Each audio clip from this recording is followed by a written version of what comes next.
Hi, and welcome to this live reading from The Forsaken Wraith by Martin Ferguson, and this is presented by Itsy Bitsy Book Bits. Prologue. Arnold. The young girl cowered in the corner of the room, face buried in bloodied hands, body trembling. She could not cry. She could not speak. She could barely move as her hazel eyes remained fixed upon the burnt corpse across the room. The twisted and hideously burned face looked back at her, armor melted and fused with flesh. Smoke rose from the body, filling the air with a putrid reek. Screams echoed from outside, terror and anger as swords clashed and blood was spilled. From amongst it all, a lone voice called out, boots thundering into the room. For a moment, the girl feared discovery until she heard his voice. "Elena," a man called to her. "Niece, by the gods, what happened here?" He wore armor and carried a sword dripping crimson droplets, his face marked with ash and blood. The man hurried to the girl's side, parting her long black hair and lifting her head into view, blood running from a deep wound at her cheek below the left eye. "You know who I am. You know me. Your Uncle Brevik," he said in an attempt to reassure her. The girl, terror in her eyes, remained silent. "Where is your father? Where is Lord Mintarn?" "Master Brevik!" A woman's voice called from the street outside with urgency. "We must leave this place, my dear," her uncle said as he lifted the girl up into one arm and carried her outside, his long sword held ready with his free hand.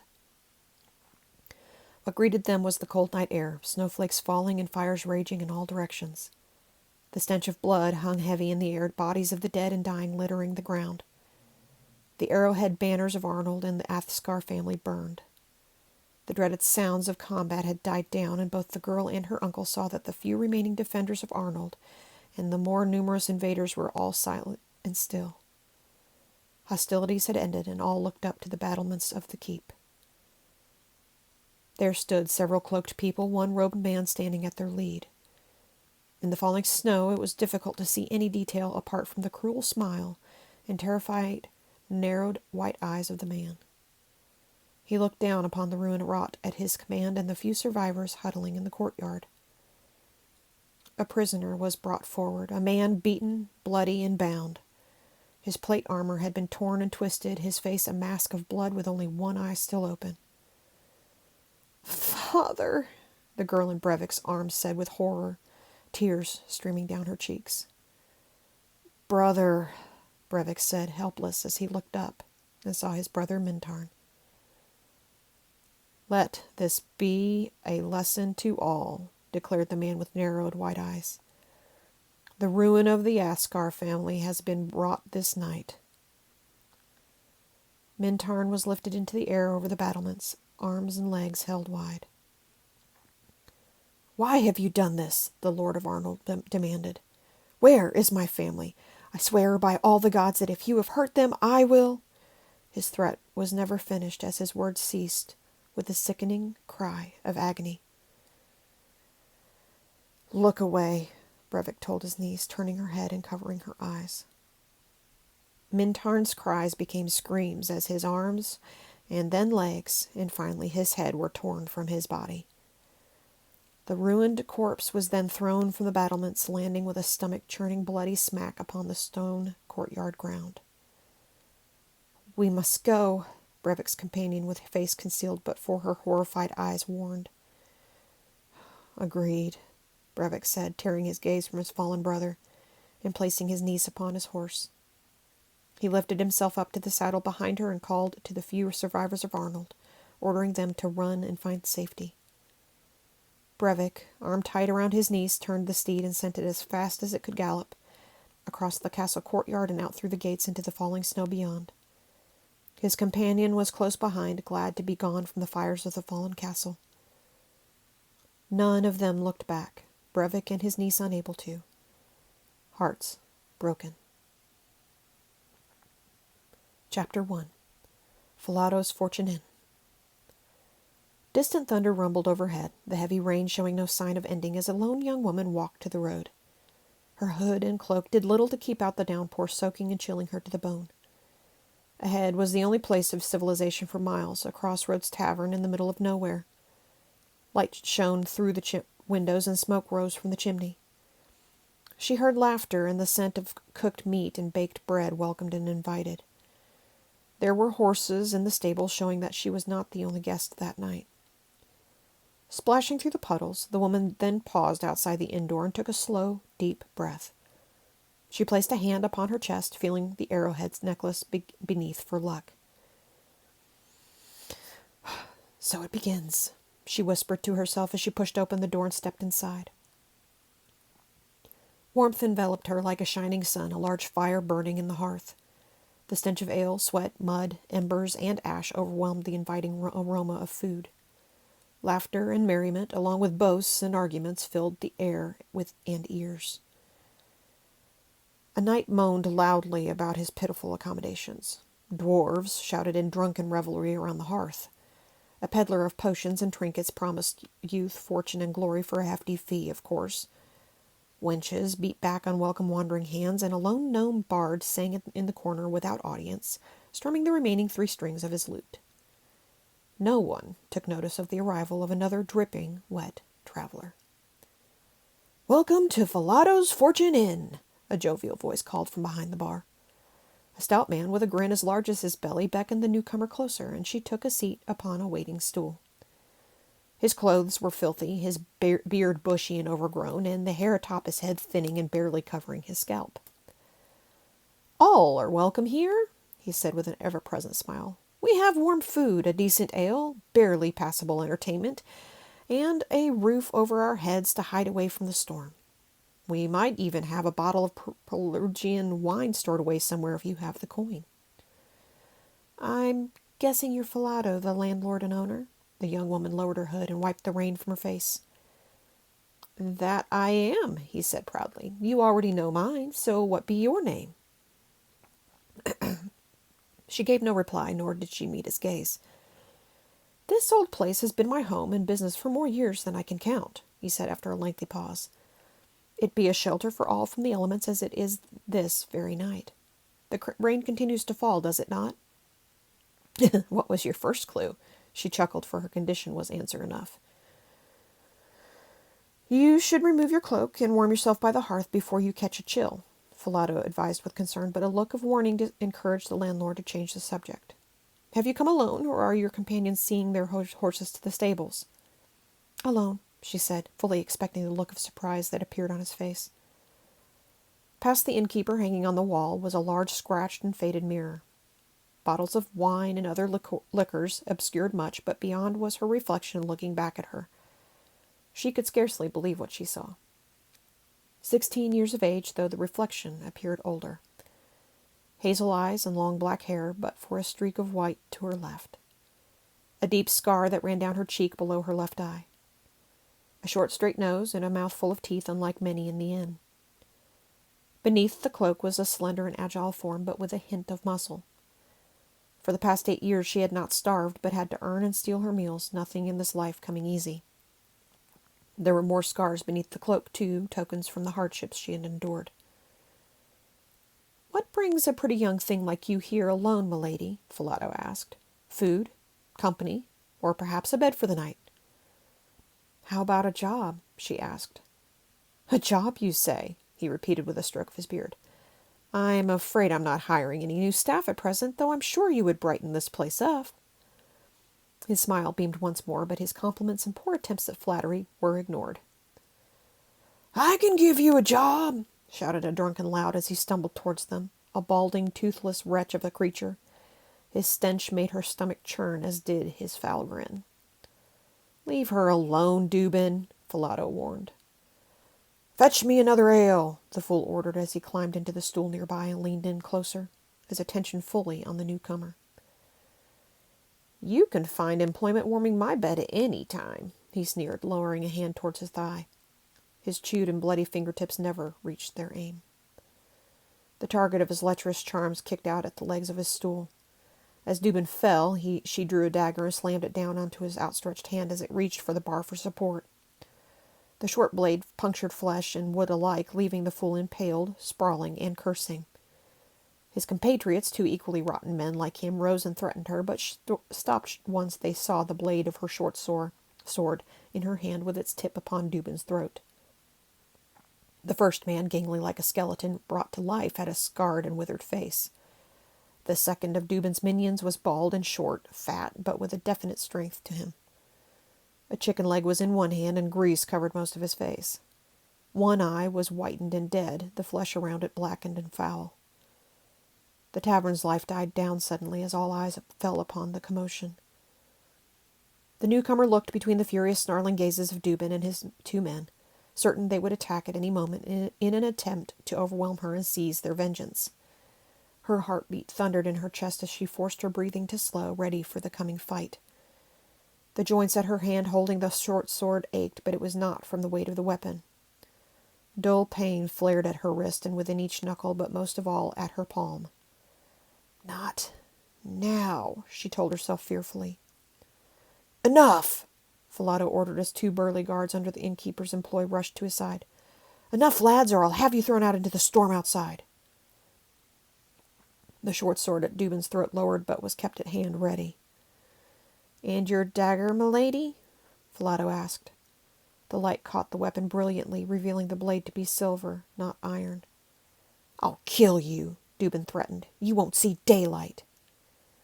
"Come near me again," the young woman said slowly as she leant on the dagger, and a cry of pain escaping the fool's lips, "and I will shove this blade in a place that will ensure you never come leering after another woman again. Do you understand me?"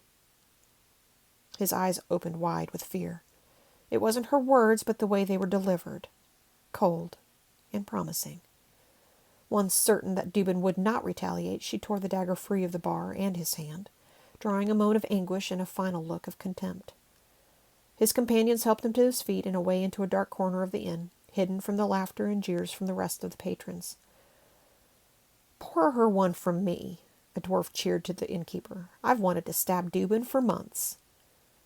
"As have I," a young serving girl whispered her thanks as she passed. "Apologies for your troubles," Fulato said. "Ale or wine?" "Ale will do just fine," she replied, wiping the silver dagger clean before returning it and the short sword to their sheaths beneath her cloak. She flexed her hand and fingers, feeling the dull ache ease and fade. As the innkeeper filled a tankard, his customer closed her eyes and allowed herself to listen to those around her in the tavern. There was talk of the rivaling kingdoms of Calania and Valeria, pirate raiders in the Serpent Sea, and ogres seen in the Sky Peak Mountains to the north.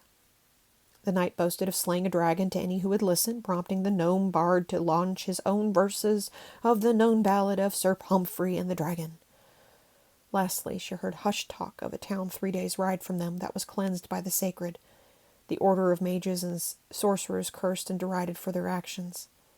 None of it showed real promise of employment. "You left a dent in my bar," Fulato joked as he handed over the tankard of ale. "Apologies," she said, smiling slyly. "It was the bar or his throat. I figured the bar would be easier for you to clean up." "You should be more careful," the innkeeper warned. "Dubin is a fool, but fools act without thought or consequence. Fools are dangerous." "Trust me, I know," she said, her fingertips feeling the dent in the bar. "We were talking about a job?" The tankard found its way to her hands and then her lips, her tongue welcoming the cloudy brew. Without pausing, half the ale poured down her throat, quenching the thirst she had not known was there. It was not the best she had tasted, but far from the worst. "I know what kind of job you want now," Fulato guessed as he set to work at cleaning a rack of filthy tankards and goblets. "You're one of the Brevik's apprentices, aren't you? You work for the guild." "Not yet. Do you see many of my brethren pass this way?" "Few. Your brethren usually choose the eastern or western passes for their trials." 3 days ago, one apprentice sent out east, another west, and this newcomer to Fulatos Fortune Inn, she ventured south, the road less traveled. "So, which are you?" Fulato asked. "By the looks of you, I'd guess thief or, maybe, assassin." "Fate has yet to decide," the apprentice replied. "A job?" "Little young for this life, aren't you? Pretty, too." "I am less fragile than I appear," she replied, before repeating one last time. A job? Let me think. He stroked his beard. Not much has come this way, I must admit. I heard Lady Savina's husband has disappeared, though ran away is probably more the truth of it. She offers payment for any who can return him, likely to face her retribution. The Ruby family ring of Duke Belton is missing, with quite the reward on offer for its return. She shook her head. Neither of those were of interest. And the crops of Farmer McGinnell have been dying off. His rivals, the Clintoff family, the expected culprits. He offers payment for any who can inflict a terrible reprisal. None of those will earn a place in the guild, the apprentice thought. Anything else? Afraid not. You may have more luck in the nearby villages and towns. There's Mohale village to the southeast, the town of Barthsloth to the west, and the dwarven mining colony to the south amongst the Burdusk mountain range. Come to think of it, I would avoid Barsloth if I were you. I hear they came to the attention of the sacred recently, and not in a good way, if you know what I mean. I suppose you could follow your brethren and seek out your trial to the eastern or in western passes. Not a possibility, she replied with certainty and frustration. I'm afraid I'm not much help to you, my lady, Fulato admitted. I cannot go home, not empty-handed with my trial a failure. The newcomer remained seated upon the stool, drank deep of the ale once more, and then again to empty the tankard. She thought over the possible options left to her. One of the jobs Fulato mentioned could bring her some coin for the time being, but it would not be enough for what she needed. She could set out from Mohale village, though it was likely little would be found there either. The mining colony may hold some promise, but it would be worth consulting the group of dwarves by the fire before she set out. In their current drunken state, she guessed it would be difficult to gain any useful answers, or perhaps easier, depending on their mood. Just as she was about to approach the dwarves, the door to the inn thundered open, and a man stumbled inside from the pouring rain. He was short and rotund, belly as big as Fulato's, but twice as many chins. Fine furs and glittering jewels embedded in rings and his fingers signals wealth, but all were soaked and muddied. His hair had thinned to almost bald, with a short stubby nose and wide, fearful eyes. "Innkeeper, an ale, now!" he ordered as he hurried to the bar, hands trembling as he took the goblet offered and drank deep. He gasped, grimaced, and then spat the ale to the ground. "Swill! My friend, surely you can do better for a man who has suffered a terrible fright on the road here." Fulato scowled before filling a fresh goblet from a flask and offering it to the eager arrival. "What's your name, friend?" Fulato asked.